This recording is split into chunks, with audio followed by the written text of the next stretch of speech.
Corona का कहर अभी भी जारी, फिर बढ़ने लगे मामले। एक दिन में आए 16 लाख नए मामले। क्या ये चौथी लहर की दस्तक? 2 साल तक दुनिया भर में तबाही मचाने वाला कोरोना वायरस धीमी चाल जरूर चलने लगा है, पर खत्म नहीं हुआ है। इस महामारी ने हर बार नया रूप लेकर बर्बादी मचाई है। भारत जहां अभी अभी तीसरी लहर से बाहर निकला है, तब दुनिया भर में कोरोना के मामले फिर बढ़ने लगे हैं।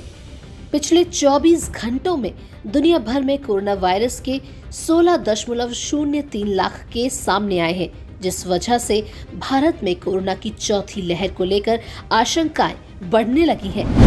क्या कहते हैं virologist?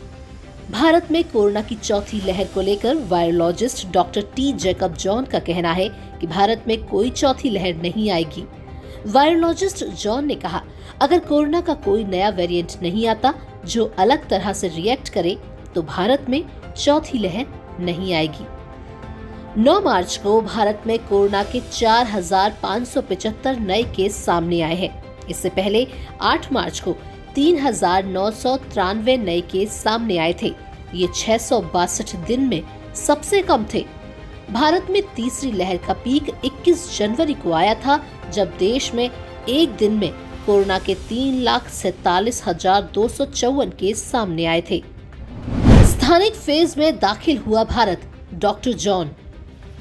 Indian council for medical research के centre of advanced research in virology के पूर्व डायरेक्टर जॉन ने कहा कि ये आसानी से कहा जा सकता है कि भारत में तीसरी लहर खत्म हो गई है और भारत महामारी के स्थानिक फेज में दाखिल हो गया है।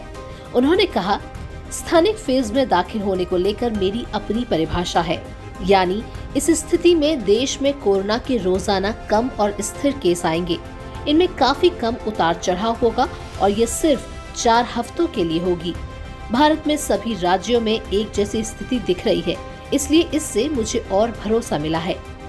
एंडेमिक स्टेज यानी स्थानिक स्टेज वो होती है जब लोग वायरस के साथ रहना सीख लेते हैं। ये एपिडेमिक स्टेज से अलग होती है, जब वायरस का प्रभाव आबादी पर पड़ता है। वहीं जब जॉन से ये पूछा गया कि कई वायरोलॉजिस्ट तो ये भी कहते थे कि भारत में तीसरी लहर नहीं आएगी, इस पर उन्होंने कहा, तीसरी लहर ओमिक्रॉन के चलते आई। इससे पहले किसी ने ये होने की आशंका नहीं जताई थी तीसरी लहर नहीं आएगी।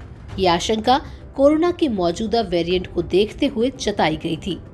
Bureau report, sky news global.